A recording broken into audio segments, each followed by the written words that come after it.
ఆగండి ఆగండి, ఈ వీడియో పూర్తిగా చూసేయండి. ఫస్ట్ రివ్యూ విందామా? రివ్యూ విన్నాక మీరు కూడా ట్రై చేసి చూడండి. ఎట్లుంది చెప్పు. నాకైతే సూపర్ నచ్చింది ఈసారి. అబ్బా నిజంగా నిజంగానే సేమ్ మనం బయట దొన్న బిర్యానీ తెచ్చుకుంటాం సార్, మంచిగా ఫ్లేవర్ సేమ్. మా ఆఫీస్లో దొన్న బిర్యానీ ఉంటుంది, సేమ్ అట్నే అనిపిస్తారు. ఆడ తింటే 250 రూపాయలు, 240 రూపాయలు. చూసారు కదా రివ్యూ, ట్రై చేస్తారా? ఏం లేదండి, సింపుల్గా ట్రై చేయొచ్చు. పుదీనా, కొత్తిమీర, పచ్చిమిర్చి, ఆనియన్ మంచిగా ఆయిల్లో వేయించేసుకొని, అంతకుముందు నేను ధనియాల పొడి పట్టుకున్నాను. సో అందులోనే నేను ఇది కూడా వేసేసి మిక్స్ చేసేసాను. మీకు ఎంతమంది ఉంటే అన్ని ఎగ్స్ తీసుకోండి, రైస్ నానబెట్టేసుకోండి. మంచిగా ఎగ్స్ని ఆయిల్ వేసి, పసుపు, కారం, కొద్దిగా ఉప్పు వేసి, కొంతమందికి నీసు వాసన స్మెల్ రాకుండా ఉండడం కోసం అల్లం పేస్ట్ కూడా వేసుకోవచ్చు.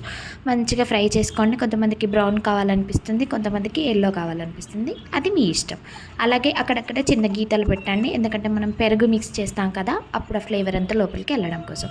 సో మళ్ళీ మీరు ప్యాన్కి ఆయిల్ వేసేసుకొని, అన్నీ మీ దగ్గర ఏవేవి అవైలబుల్లో ఉంటాయో మనకి బిర్యానీలో వేసే అన్ని ఐటమ్స్ వేసేసుకొని హ్యాపీగా మీరు పోపు పెట్టేసుకోవచ్చు. దానికంటే ముందు కొన్ని లవంగాలు, జీలకర్ర, యాలకులు అట్లా వేసి కొద్దిగా నూనెలో వేయించి మిక్సీ పట్టేసుకోవచ్చు. అంటే ముందుగా మనం ప్రిపేర్ చేసుకున్న పుదీనా, కొత్తిమీర వాటితోని ప్రిపేర్ చేసేసుకోవచ్చు. నెక్స్ట్ మీకు ఒకవేళ కలర్ ఫ్లేవర్ కోసం, ఇంకా టేస్టీగా ఉండడం కోసమో, లేకపోతే కలర్ డిఫరెంట్గా కనిపించడం కోసమో మీకు దగ్గర కుంకుమ పువ్వు ఉంటే వేసుకోవచ్చు, లేకపోతే స్కిప్ చేసేసుకోండి. ఇంతకుముందు మనం బిర్యానీ అవన్నీ వేసేసి, బిర్యానీ ఆకులు అవన్నీ వేసేసి, కొద్దిగా మీకు మసాలా ఇంతకుముందు గ్రైండ్ చేసుకున్న మసాలాని ఆయిల్లో వేసి మంచిగా గోలిన తర్వాత, ఉడికిన తర్వాత వీలుంటే కొన్ని టమాటాలు కూడా వేసేసుకొని మంచిగా ఫ్రై చేసుకోండి. ఎగ్స్ కూడా వేసేసుకోండి. పుదీనా ఫ్లేవర్ అనేది అందులో లోపల ఎగ్స్ లోపలికి రావాలి అని అంటే హాట్ వాటర్ మాత్రమే యూస్ చేయండి, కూల్ వాటర్ యూస్ చేయొద్దు. సో కొద్దిగా మగ్గిన తర్వాత, కొద్దిగా ఇట్లా ఉమ్మగిల్లిన తర్వాత మీరు ఎగ్స్ తీసి పక్కన పెట్టి, మీరు ముందుగా నానబెట్టుకున్న రైస్ని అందులో యాడ్ చేసేసుకోండి.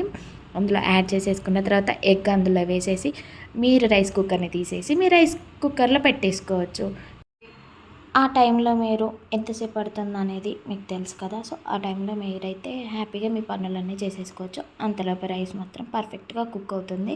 సో నేను చెప్పిన విధానం మీకు నచ్చి ఉంటే లైక్, షేర్ అండ్ సబ్స్క్రైబ్ చేసుకోండి. మా యూట్యూబ్ ఛానల్ని ఫాలో అవ్వండి.